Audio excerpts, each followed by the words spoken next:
ಇನ್ನು ಪರಪ್ಪನ ಅಗ್ರಹಾರ ಜೈಲಿನ ಕರ್ಮಕಾಂಡ ಮೊದಲೇ ಗೊತ್ತಿತ್ತಾ ಅನ್ನೋ ಪ್ರಶ್ನೆ ಎದ್ದಿದೆ ಈಗ. ಪರಪ್ಪನ ಅಗ್ರಹಾರ ಜೈಲಿನ ಕರ್ಮಕಾಂಡದ ಬಗ್ಗೆ ಮೊದಲೇ ಗೊತ್ತಿತ್ತಾ? ಆಗಸ್ಟ್ 14ರಂದು ಪತ್ರವನ್ನ ಬರೆದಿದ್ದ ಮಾಲಿನಿ ಕೃಷ್ಣಮೂರ್ತಿ ಅವರು ಡಿಜಿಪಿ ಕಾರಾಗೃಹ ಡಿಜಿಪಿ ಮಾಲಿನಿ ಕೃಷ್ಣಮೂರ್ತಿ ಅವರು ಆಗಸ್ಟ್ 14ರಂದೇ ಒಂದು ಪತ್ರವನ್ನ ಬರೀತಾರೆ. 7 ಅಧಿಕಾರಿಗಳ ಸಸ್ಪೆಂಡ್ ಬೆನ್ನಲ್ಲೇ ಡಿಜಿಪಿ ಅವರ ಪತ್ರ ಇದೀಗ ವೈರಲ್ ಆಗಿದೆ. 12 ದಿನಗಳ ಹಿಂದೆ ಅಧೀಕ್ಷಕರಿಗೆ ಡಿಜಿಪಿ ಮಾಲಿನಿ ಅವರು ಪತ್ರವನ್ನ ಬರೆದಿದ್ರು.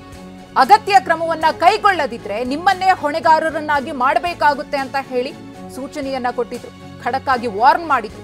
ಕಾರಾಗೃಹದ ಗರಿಷ್ಠ ಭದ್ರತಾ ವಿಭಾಗ, ಬ್ಯಾರಕ್ ಭದ್ರತೆ, ಸೆಲ್ಗಳಲ್ಲಿ ದಾಖಲಾಗಿರುವ ಕುಖ್ಯಾತ ರೌಡಿ ಶೀಟರ್ಗಳು, ಬಾಂಬ್ ಬ್ಲಾಸ್ಟ್ ಆರೋಪಿಗಳು, ಉಗ್ರವಾದಿಗಳು, ನಕ್ಸಲರು ಎಲ್ಲರ ಭದ್ರತೆಯನ್ನ ಪರಿಶೀಲಿಸಲು ಪ್ರತಿದಿನ ಖುದ್ದು ಭೇಟಿಯನ್ನ ನೀಡಬೇಕು ಅಂತ ಆ ಪತ್ರದ ಮೂಲಕ ಸೂಚನೆಯನ್ನ ಕೊಟ್ಟಿತ್ತು. ಹಾಗಿದ್ರೆ ಮುಂಚಿತವಾಗಿಯೇ ಜೈಲಿನಲ್ಲಿ ಆಗ್ತಾ ಇರುವಂತಹ ಕರ್ಮಕಾಂಡಗಳು, ಅಲ್ಲಿರುವಂತಹ ಅವ್ಯವಸ್ಥೆ, ಪ್ರಭಾವಿತರು ಅಂತ ಅನ್ನಿಸ್ಕೊಳ್ಳೋರಿಗೆ ಸಿಗ್ತಾ ಇರುವಂತಹ ಸೌಲಭ್ಯಗಳ ಬಗ್ಗೆ ಮಾಹಿತಿ ಇತ್ತ ಅನ್ನೋ ಅನುಮಾನ ಶುರುವಾಗಿದೆ. ಹಾಗಾಗಿನೇ ಎಲ್ಲವನ್ನ ಕೂಡ ಕಂಟ್ರೋಲ್ಗೆ ತರದೆ ಹೋದ್ರೆ ಅಧೀಕ್ಷಕರನ್ನೇ ಹೊಣೆಯಾಗಿಸಬೇಕಾಗುತ್ತೆ ಅಂತ ಹೇಳಿ ಪತ್ರದ ಮುಖೇನವಾಗಿ ವಾರ್ನಿಂಗ್ ಅನ್ನ ಕೊಟ್ಟಿದ್ರ ಅನ್ನೋ ಪ್ರಶ್ನೆಯೂ ಕೂಡ ಮೂಡ್ತಾ ಇದೆ. ಡಿಜಿಪಿ ಮಾಲಿನಿ ಕೃಷ್ಣಮೂರ್ತಿ ಅವರ ಪತ್ರ ಇದೀಗ ವೈರಲ್ ಆಗ್ತಿದೆ. ಇನ್ನು ಸಿಸಿಬಿ ಅಧಿಕಾರಿಗಳು ಕೂಡ ಮೊನ್ನೆಯಷ್ಟೇ ಪರಪ್ಪನ ಅಗ್ರಹಾರ ಜೈಲ್ ಮೇಲೆ ರೇಡ್ ಮಾಡಿದ್ರು. ಅವರಿಗೂ ಕೂಡ ಜೈಲಿನೊಳಗಡೆ ಅಕ್ರಮ ಚಟುವಟಿಕೆಗಳು ಆಗ್ತಾ ಇದೆ ಅನ್ನೋದ್ರ ಬಗ್ಗೆ ದೂರು ಬಂದಿತ್ತು. ಕೋರ್ಟ್ ಕೂಡ ಕ್ಲಾಸ್ ತಗೊಂಡಿತ್ತು.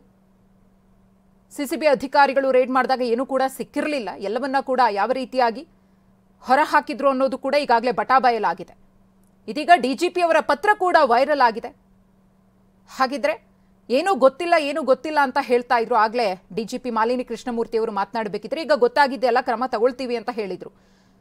ಮುಂಚೆನೆ ಗೊತ್ತಿದ್ದು ಕೂಡ ಗೊತ್ತಿಲ್ಲದವರಂತೆ ಇದ್ದು ಇವತ್ತು ಎಲ್ಲ ಬಟಾಬಯಲಾದ್ಮೇಲೆ ಈಗ ಗೊತ್ತಾಗಿದೆ ಅನ್ನೋ ಸಬೂಬನ್ನ ಹೇಳಿದ್ರ ಡಿಜಿಪಿ ಅನ್ನೋ ಅನುಮಾನವೂ ಕೂಡ ಮೂಡ್ತಿದೆ.